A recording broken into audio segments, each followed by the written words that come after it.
ಬೆಳಿಗ್ಗೆ ರೊಟ್ಟಿ ಪಲ್ಯ ಜೊತೆ ತುಪ್ಪ ಹಾಕೊಂಡ್ ತಿಂದು ನನ್ನ ಫ್ರೆಂಡ್ ನ ಫಾಲೋ ಮಾಡಿ ಅವ್ನ್ ಗಾಡಿ ಮನೇಲಿ ಬಿಟ್ಟು ನನ್ ಬೈಕ್ ತಗೊಂಡು ದಾರಿಲ್ ಮೇಯಕ್ ಹೋಗ್ತಿರೋ ದನ ಕರುಗಳನ್ನ ನೋಡ್ತಾ ಜವಳಗೆರೆಗ್ ಬಂದೆ. ಪೆಟ್ರೋಲ್ ಹಾಕಿಸ್ಕೊಂಡು ರೋಡ್ ಅಲ್ಲಿ ಕುರಿ ಹಿಂಡ್ ನೋಡಿ ಅಲುಗ್ನೂರಿಂದ ದಡೆಸುಗುರು ಬಂದೆ. ನೀರ್ ಇಲ್ದೇ ಇರೋ ಹೊಳೆ, ಮಳೆ ಇಲ್ದೇ ಇದ್ರು ಹಸಿರಾಗಿರೋ ಬೆಳೆ, ಗಾಡಿ ಓಡಿಸ್ತಾ ಹೊಳೆ ಸ್ನ್ಯಾಪ್ ಹಾಕೋ ಈ ಕೊಳೆ. ಸಿರುಗುಪ್ಪ ಬಸ್ ಸ್ಟಾಪ್ ನೋಡಿ ನಮ್ ಕಡೆ ಫೇಮಸ್ ಒಗ್ಗರಣೆ ಮಿರ್ಚಿ ತಿಂದು ನನ್ ಫ್ರೆಂಡ್ ಹತ್ರ ಬಂದೆ. ಏನ್ ಹಂಗ್ ನೋಡ್ತೀಯಾ?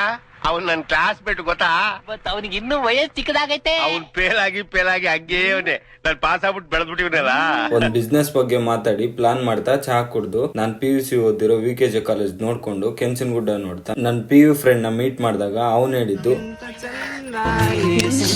ನನಗೆ ಬೇಕಾದವರೊಬ್ಬರನ್ನ ಮೀಟ್ ಮಾಡ್ಬೇಕು ಅಂತ ಕೇಳ್ದೆ. ಅವ್ರು ಹೇಳಿದ್ರು ಬನ್ನಿ ಕಾಟ್ಗಿಗೆ ಅಂತ. ಮೇನ್ ರೋಡ್ ಇಂದ ಹೋದ್ರೆ 55 ಕಿಲೋಮೀಟರ್ ಆಗುತ್ತೆ. ಈ ಹೊಳೆ ದಾಟಿದ್ರೆ ಬರೀ 20 ಕಿಲೋಮೀಟರ್ ಅನ್ಕೊಂಡು ಹೊರಟ್ವಿ. ಮಣ್ಣಲ್ಲಿ ಗಾಡಿ ಓಡಿಸ್ಬೇಕಾದ್ರೆ ಗೊತ್ತಾಯ್ತು ನಮ್ ಇಬ್ಬರನ್ನ ಈ ಗಾಡಿ ಎಳಿಯಲ್ಲ ಅಂತ. ಅವನೊಬ್ಬನ್ನೇ ಕಳ್ಸಿ ನಾನ್ ನಡ್ಕೊಂಡು ಹೋಗ್ತಾ ಇದ್ದೆ.